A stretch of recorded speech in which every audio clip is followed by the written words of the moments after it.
So as we mentioned earlier, kind of the way that Ozempic and other GLP-1 medications work is that it acts to slow down the digestion in the body. This keeps you fuller longer, obviously.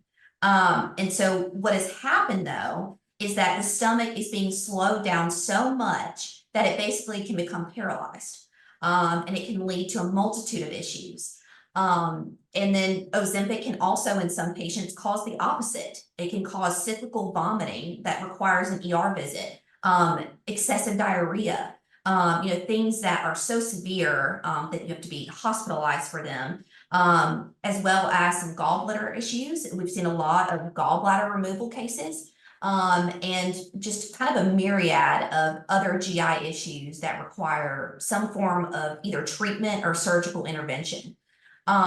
Perhaps one of the scariest potential side effects, though, of Ozempic, and that we have seen and confirmed in patients, is that the manufacturer is not properly warning for patients that undergo anesthesia for surgery.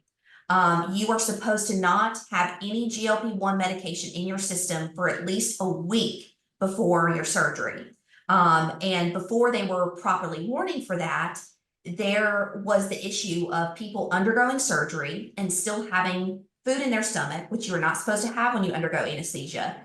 And sadly, some people are choking to death and aspirating on an operating table. And so those are probably the most severe of the injuries because they can, in fact, result in death. But we've also seen some other GI complications that also one thing leads to another, then leads to another, and it causes their death as well. So you really have a wide variety of injuries that we're looking at here with Ozempic.